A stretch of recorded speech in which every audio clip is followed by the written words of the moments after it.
आइए तुलसी Tapovan YouTube channel में पहले तो आप सभी भक्तों का बहुत बहुत स्वागत है।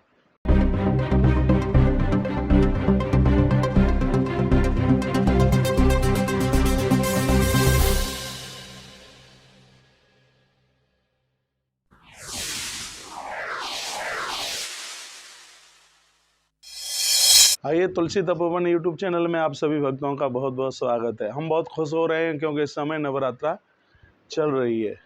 आज नवरात्रा का दूसरा दिन 14 अप्रैल दिन बुधवार 2021। हमारे लिए टाइम बहुत शुभ हो रहा है, बहुत अच्छा लग रहा है, बहुत बढ़िया लग रहा है। और इस वीडियो में हम ये चर्चा करने के लिए जा रहे हैं कि नवरात्रा का व्रत यानी नवरात्रा का उपवास और पूजन क्यों किया जाता है। ऐसा नहीं है कि पिछले समय से हमारे पूर्वज अड़ोसी पड़ोसी परिवार के लोग करते हुए आ रहे हैं इसलिए हम कर रहे हैं, ऐसा नहीं है। इसके पीछे एक बहुत बड़ी वैज्ञानिक विचारधारा भी है।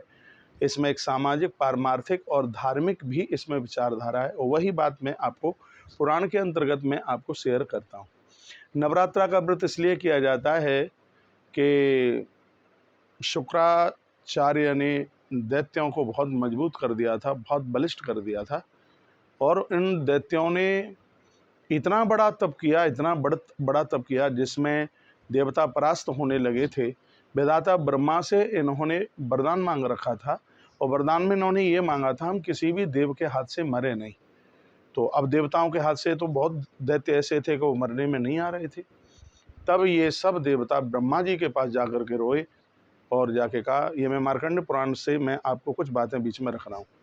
तो जाकर के रोए और ये कहा कि दैत्यों की मार सहन करना अब बस की बात नहीं है, क्या करना चाहिए, क्योंकि देवताओं के हाथ से तो ये दैत्य मर नहीं सकते। तब विधाता ब्रह्मा जी ने कहा कि ऐसा कीजिए, माँ भगवती जगदम्बा का आह्वान कीजिए, इन दैत्यों का मारण माँ भगवती जगदम्बा ही करेगी। और उस दैत्य के द्वारा जब भारी परेशानी हो रही थी, महिषासुर के बारे में तो सबको पता ही है, लेकिन हिरण्यकश्यप के खानदान में जन्म लेने वाला दुर्गम नाम का जो असुर था, बहुत ज़्यादा खतरनाक साबित हो रहा था। तब विधाता ब्रह्मा के कहने से देवताओं ने उपवास करना शुरू कर दिया। और जब वह उपवास शुरू किया, 9 दिन का अनुष्ठान हुआ था। 9 दिन में माता ने 9 रूप दिखाए थे अपने। प्रथम शैलपुत्री च, द्वितीयम ब्रह्मचारिणी, तृतीयम चंद्रघंटेति कुष्मांडी चतुर्थम, पंचम स्कंद मातेति, षष्टम कात्यायनी च, सप्तम कालरात्रि थी, महागौरी अष्टमम, नवम सिद्धिदात्री च, नवदुर्गा प्रकीर्तिता।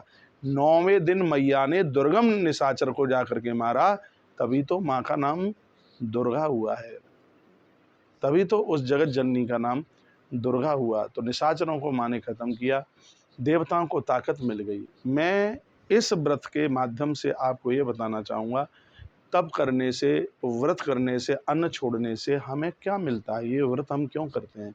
इसके करने से हमारी नकारात्मक सोच खत्म होती है, नकारात्मक ऊर्जा खत्म होती है और हमारी सकारात्मक सोच बनती है, हमारी सकारात्मक ऊर्जा डेवलपमेंट होती है, जिसके द्वारा हम बड़े से बड़ा काम कर सकते हैं।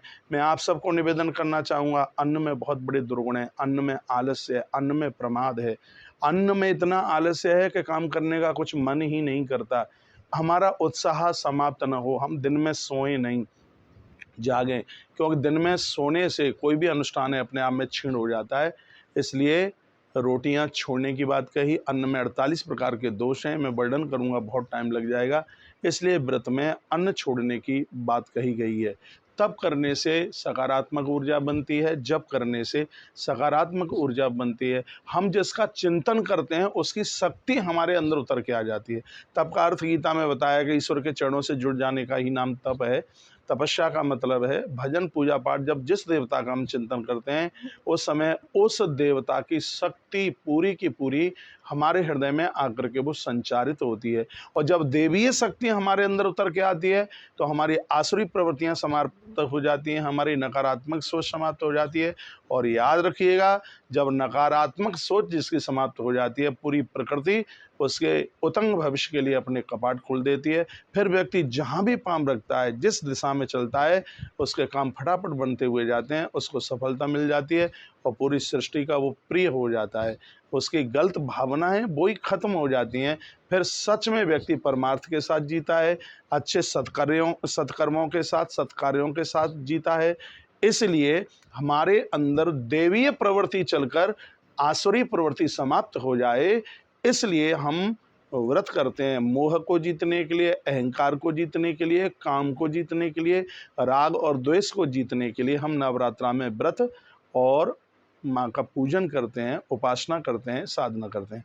इसके लिए मैं प्रमाण आपको दे रहा हूँ। श्रीमद् देवी भागवत में रावण को जीतने के लिए किष्किंधा पहाड़ पर देवर्षि नारद जी ने प्रभु श्री राम जी को कहा था, यदि रावण को जीतना चाहते हो। रावण कौन है? दुर्गुण है।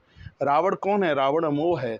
तो इन सब दुर्गुणों को जीतने के लिए मेरे प्रभु श्री राम जी ने भी नवरात्रा का व्रत किया, पूजन किया और व्रत किया, और उसका परिणाम ये था, आप सब जानते हैं, दशानन रावण के पूरे कुनबे के ऊपर प्रभु श्री राम जी ने विजय प्राप्त की है। कब आपके एक आध दिन निकल गए हैं नवरात्रा के, यदि आप पूरा व्रत नहीं कर पा रहे हैं तो एक आग्रह पूर्वक मैं आपको निवेदन कर दूंगा कि आप एक बार भोजन ले लीजिएगा, एक बार दूध फल ले लीजिएगा। इसका भी आपके मानसिक विचारों के ऊपर बहुत ज़्यादा असर होगा। इससे आप किसी से लड़ेंगे नहीं, झगड़ेंगे नहीं, घर में कलह नहीं होगा, घर में गंगा सी बहेगी, घर का वातावरण बहुत बढ़िया होगा। तो इस वीडियो में मैंने आपसे बात की है माँ दुर्गा का व्रत और पूजन क्यों किया जाता है। तो उसके लिए मैंने कई एग्जाम्पल प्रमाण दे करके आपसे बात की है।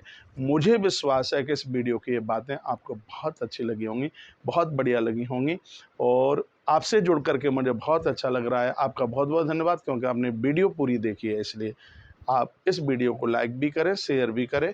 आपके एक छोटे से पहल के द्वारा कोई माँ भगवती के चरणों में जुड़ जाता है, हमारे हिंदुत्व के लिए बहुत बड़ी ताकत होगी। चैनल से यदि आप पहली बार जुड़े हैं तो चैनल को सब्सक्राइब करके बेल बटन दबाना ना भूलिएगा, बेल आइकॉन जरूर दबाएं। आइए इन्हीं शब्दों के साथ जय श्री कृष्णा, जय श्री राम, जय गौ माता, जय राधे श्याम।